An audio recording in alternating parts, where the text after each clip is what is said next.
मंत्री हेमंत मीणा की क्रिकेट में एंट्री। जी हां, सही सुना आपने। मंत्री जी हेमंत मीणा क्रिकेट में एंट्री ले रहे हैं। प्रतापगढ़ जिला क्रिकेट संघ के अध्यक्ष बन गए हैं। पिंकेश पोरवाल सचिव चुने गए। भाजपा के प्रदेश स्तर के नेता हैं पिंकेश पोरवाल। हेमंत की बात करें, मंत्री हेमंत पहले भी प्रतापगढ़ संघ के अध्यक्ष थे, लेकिन कांग्रेस सरकार के समय उनको हटा दिया गया था। अब मंत्री होने के साथ पहली बार अध्यक्ष बने हैं। हालांकि बीसीसीआई का कोड ऑफ कंडक्ट आड़े आ सकता है। आरसी व बीसीसीआई में कोई मंत्री पदाधिकारी नहीं बन सकता। अब या तो वो पदाधिकारी रहेंगे या फिर मंत्री रहेंगे। पिंकेश पोरवाल की बात करें तो वो सचिव चुने गए हैं और भाजपा के प्रदेश स्तर के नेता हैं पिंकेश। फिलहाल आगे कौन से राह वो चुनते हैं, ये देखने वाली बात होगी। एसोसिएट एडिटर नरेश शर्मा हमारे साथ जुड़ चुके हैं, ज्यादा जानकारी उनसे लेंगे।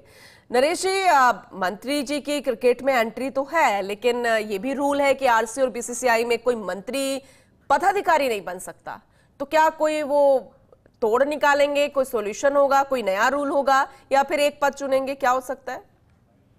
देखिए, ये तो भविष्य बताएगा, लेकिन राजस्थान क्रिकेट संघ का जो भविष्य है, अब लगता है कि जब सरकार जिसकी होती है उसके अनुसार उसका भविष्य तय होता है। इससे पहले राजस्थान के जो कांग्रेस के नेता है वो आरसीए में उनकी भरमार थी और आरसीए के जिला संघों को राजस्थान क्रिकेट संघ की जगह राजस्थान कांग्रेस संघ कहा जाता था। अब सरकार बदल गई तो अब उल्टा हो रहा है। अब अधिकांश जिलों में भाजपा के जो नेता या नेताओं के जो रिश्तेदार है वो काबिज हो रहे हैं और इसी कड़ी में आज 3 महत्वपूर्ण नाम जुड़े हैं। प्रतापगढ़ की आप चर्चा कर रहे हैं, जहाँ से जो कैबिनेट मंत्री है हेमंत मीणा वो अध्यक्ष बने हैं और इसके अलावा पार्टी में बीजेपी पार्टी में मीडिया का काम देखने वाले पिंकेश पोरवाल हैं, वो सचिव बने हैं। पिंकेश पहले आरसी के कोषाध्यक्ष भी रह चुके हैं और हेमंत मीणा पहले भी प्रतापगढ़ के अध्यक्ष थे और पिंकेश पहले भी सचिव थे। लेकिन जब पिछली कांग्रेस सरकार थी तब इनकी कार्यकारिणी की जगह दूसरे कार्यकारिणी को मान्यता दे दी गई थी। अब चूंकि सरकार बदल गई है तो इनकी वापसी हो गई है। इसमें जो महत्वपूर्ण बात यह है कि जब पिछली बार हेमंत मीणा अध्यक्ष थे तो वो मंत्री नहीं थे, लेकिन इस बार मंत्री के रूप में रहते हुए वो अध्यक्ष बने हैं। तो ये देखना ये होगा कि जो बीसीसीआई के कोड ऑफ कंडक्ट है उससे उन पर कोई असर पड़ता है या नहीं, क्योंकि ये तो तय है कि बीसीसीआई में और आरसीए में कोई भी मंत्री रहते हुए पदाधिकारी नहीं बन सकता। इसके अलावा कुछ देर में एक अपडेट और आएगा। अलवर जिला क्रिकेट संघ के भी चुनाव हो रहे हैं, वहां से मोहित यादव अध्यक्ष बन रहे हैं। जसवंत यादव के बेटे हैं। जसवंत यादव जो विधायक है बहरोड से, भाजपा के पूर्व मंत्री हैं, उनके बेटे मोहित यादव वो अलवर से अध्यक्ष बन रहे हैं। इससे पहले सीकर में हमने देखा था घनश्याम तिवारी के बेटे हैं, वो कोषाध्यक्ष बने थे।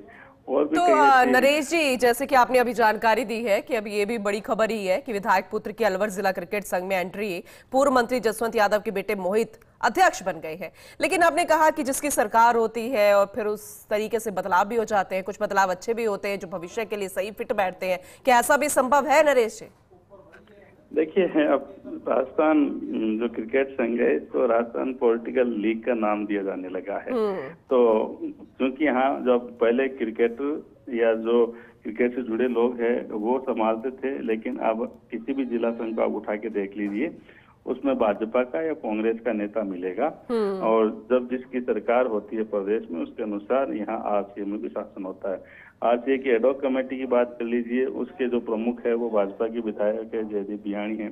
चूरू में आपने देखा राजेंद्र राठौड़ के बेटे हैं, वो उनकी एंट्री हुई थी। इसके अलावा अगर नागौर में बात करें तो गजेंद्र सिंह ख्यूसत के बेटे हैं, वो वहाँ पे अध्यक्ष हैं। तो ऐसे कई जिला संघ है जहाँ पे जो भाजपा नेता या उनके जो रिश्तेदार है वो आए हैं। मदन दिलावत के बेटे हैं, वो भी पदाधिकारी बने हुए हैं। इसके अलावा आज जो 3 नेताओं की एंट्री हुई है ये आपने देखा। तो ऐसे में देखना ये होगा कि इन सब के बावजूद राजस्थान क्रिकेट संघ के खुद के जो चुनाव है वो कब होते हैं और जितने भी भाजपा के नेता या नेताओं के पुत्र जो पदाधिकारी बने हैं जिलों में, उनमें से किसके नाम पे सहमति बनती है, कौन आरसीए पर काबिज होता है। क्योंकि जैसे जैसे नेताओं की संख्या बढ़ेगी वैसे वैसे आरसीए में पदाधिकारी बनने का कंपटीशन भी इनमें बढ़ जाएगा, जो भी एक कह सकते हैं कि सरकार के लिए भी काफी चुनौतीपूर्ण होगा कि आखिर किस नेता को या किस नेता के पुत्र को हरी झंडी दे आरसीए में पदाधिकारी बनने का। तो अभी तो जिला संघों में ये चल रहा है, जिला संघों में एंट्री हो रही है, लेकिन जब राजस्थान क्रिकेट संघ के चुनाव होंगे खुद के आरसीए के, तब सबसे बड़ी चुनौती होगी कि जितने भी नेता आए हैं या नेता पुत्र आए हैं, उनमें से किसको अध्यक्ष या किसको सचिव आरसीए का बनाया जाता है। चलिए, नजर बना के रखिएगा, आगे भी आपसे अपडेट लेते रहेंगे। फिलहाल बहुत शुक्रिया विस्तार से जानकारी लेने जी आपका। चलिए।